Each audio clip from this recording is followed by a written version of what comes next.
What is up, my friends? My name is Echo Throwman. Today I'm here with my 6th episode of Asking Echo, where I take your questions and answer them here on the channel about life, love, experiences, and really the deeper questions. It's not all about the gameplay, guys. It's more about the discussion over the gameplay. And today we're talking about breaking bad news to friends and family members, my favorite troops in Clash of Clans, and doing YouTube when you just don't have time. And I'll tell you, I feel like an expert to answering that question right there. So before we go any further, guys, I just want to take a second and thank all of you for coming down to the channel and especially showing support to this Asking Echo series. As many of you know, this series means a ton to me. I feel like it could do a lot of good in this world, really trying to help out all of you community members that really do so much for me by supporting the channel. I just want to give back a little bit to you. So we're going to start off today, guys, with a question from Warmaster M, and his question is, Asking Echo,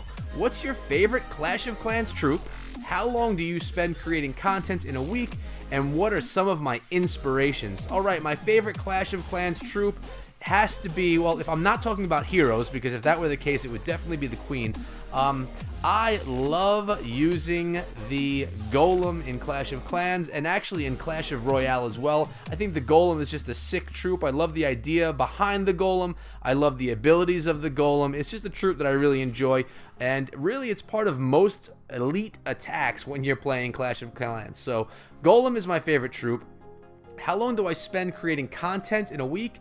Well, if we talk about actually recording and editing, it's less, but if we talk about all the social networking, all of the dealing with comments, I work every single night from 9:30 until midnight. So we're talking about 2.5, sometimes 3 hours a night, and I do that 7 days a week, maybe a little bit more on the weekend, so it's 21. So let's say about 25 hours a week I spend creating content for the channel, keeping up with the channel, networking for the channel. So 25 hours a week to create between 7 and 10 videos. That sounds about right. And some of my inspirations, well, I get inspired by other people that create content. So as you guys all know, I mean, I've said it before, one of my favorite content creators on YouTube is Clash with Ash. I love the content that he makes, and I love the sincerity that he has with his content. And there's a bunch of smaller YouTubers as well that I think are fantastic, like Cast and Blast and like Clash Bashing, just really great guys that create really solid content for both Clash of Clans and Clash Royale. So those are other inspirations as well. So hopefully that answered your question, Warmaster, and I'm going to move on to the next one.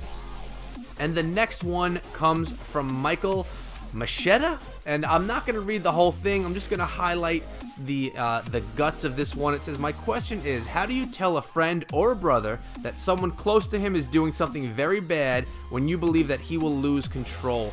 Now, this happens a lot when you're talking to younger people, maybe younger teens. I know that when I was a teen, my temper was very short, and I didn't take bad news very well. So I think that's what this question is focusing on right here. Like, how do you break that news to them without having them really just go out of control and get themselves in some type of a bad situation?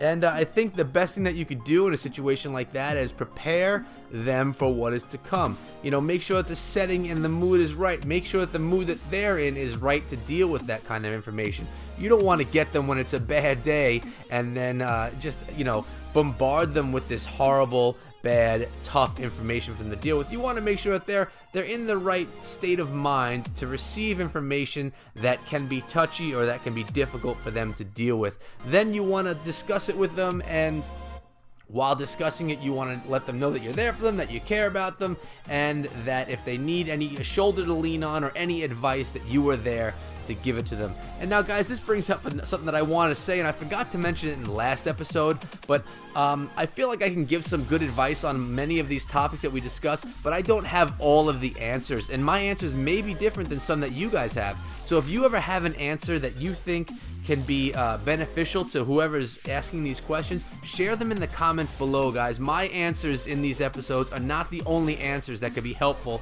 to the people asking the questions. So definitely share your suggestions in the comments below as well. So Michael, I hope that helps you out a little bit, but again, it's just a matter of being there for your friend, letting them know that you're supporting them, and really try and be sensitive and ask them in the appropriate time where it's going to be best for them to deal with the information. My next question is from John Roberts, and he said ask Ek instead of asking Echo. What should I do when my mom starts getting frustrated with my brother because I get worried? Now, this is not too in-depth of a question, so it's a little difficult for me to answer in full, but as a father, I love my kids very much, but I still get frustrated with them. Dealing with young kids, and mine are 4 and under 1 years old. It's difficult sometimes because they push your buttons. They know how to annoy you, and they definitely do a good job out of it from time to time.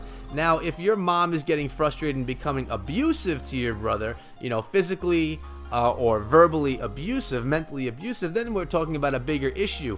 Now, I'm not really sure exactly what we're talking about because that wasn't specified in this question.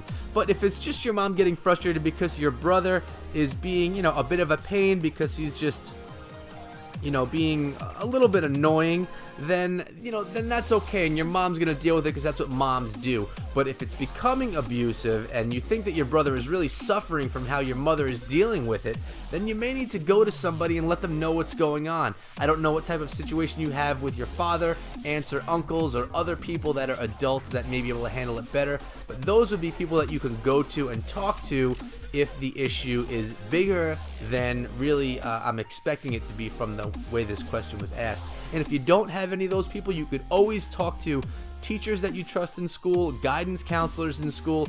They're there to help you. That's part of their job, and that's part of why they got into the profession, because they want to help people like you. So those are the people you can go to. Hopefully it's not as big of as an issue as I'm digging into it. Hopefully it's just a very service issue and your mom's getting frustrated.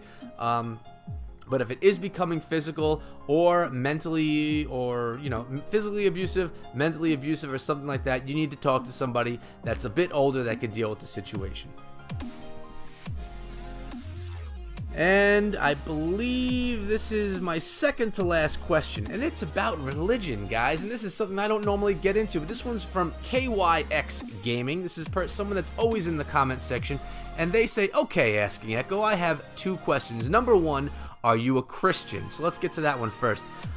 Growing up, I was Catholic. My mother would take me to church on Sundays, and I can't remember a time that I really enjoyed going to church. So I'm going to just give you a surface answer on this right now. As an adult, I guess I am a Christian. I was born a Christian, but I don't practice Christianity. I'm not a very religious person. I try and live my life as a good person, and I try to do good by all people, but I am not one that worships God or Jesus or anything like that. So no, I'm not a Christian. I don't have anything against anyone of any religion, but me personally, I don't practice at this point in time. So no, I don't consider myself a Christian, although I was raised one. And the second question, I won a Google Play gift card from someone.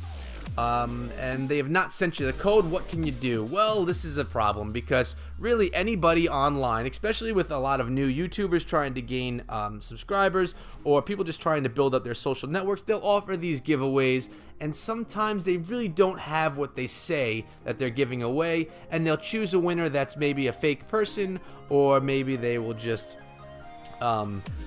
choose someone and then, like in this situation, not respond. Now, this question was about a week ago that you sent it, so hopefully you dealt with this issue and it's been solved. But the only thing that you could do in this situation is contact that person, contact them a few times. You can even contact them publicly on Twitter, just by @ and their name, so that people can see the tweet, and just I won your giveaway, where's the prize? And unfortunately, if they don't respond, or if they don't send you any prize, then there's not much you can do, because there was no binding contract that you were owed something from this giveaway. So unfortunately, in this case, there's not much you could do. You just gotta hope that the person that had the giveaway is a stand-up person and is doing the right thing, and that they really had a prize in the first place to give to you. So good luck, ZYX. I hope you get the prize that you deserve. And the last question I have for you is the one that I feel I am an expert in, and it is from White Knight HK. It says, "I make Clash Royale YouTube videos also, and I find it hard to make good content, do good in school, and still have free time. Do you have any tips for making good content and still doing well in school? Well, I'm not a student, but I am a teacher, and I don't have homework, but I do have things to grade, and I have children at home, and I have a wife, so I definitely know what it's like to have a lot on my plate and to want to do more with doing YouTube. And what I say is, if you love doing YouTube and you have a passion for creating content, then you will find a way to get it done and continue with all your other, duties in life, school, grades, things like that. Now, I also am a gym goer. I don't miss going to the gym. I still go about 5 days a week. I still take care of my children. I still spend time with my wife. I still go to work every day, and I still create YouTube content every day. And like I mentioned in that first question in this episode, we're talking about 25-ish hours per week. And really, it's about your dedication and your desire to do it.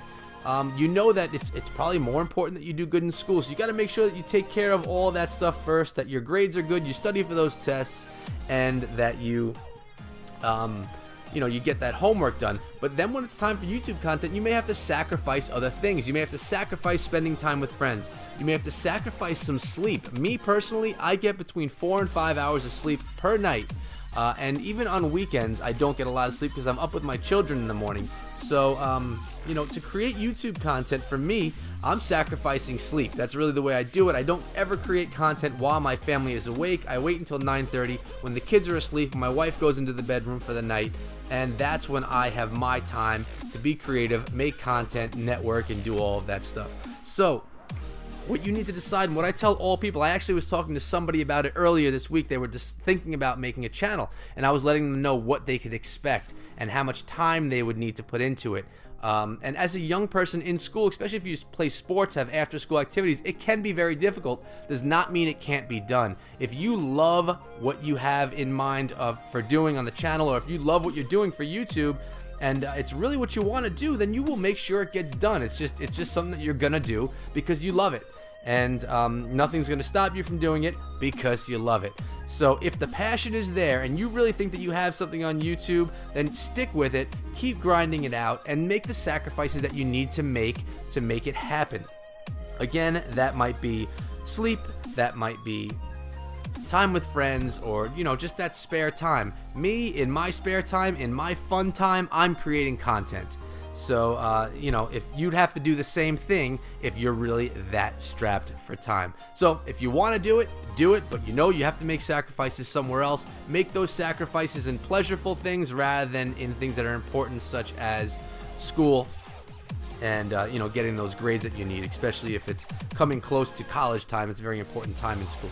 So that's it right there. Those are my tips for all of you guys. Again, I hope that these tips were helpful in some way, and if you have any suggestions or ideas or advice for these questions as well, please leave it in the comments below. Guys, I love having you all here. I love the Asking Echo series, and I thank all of you for coming down and supporting it. If you stayed this long, hashtag Echo in the comments below. And if you enjoyed your stay, hopefully you decide to hit that subscribe button. This series comes out every single Wednesday.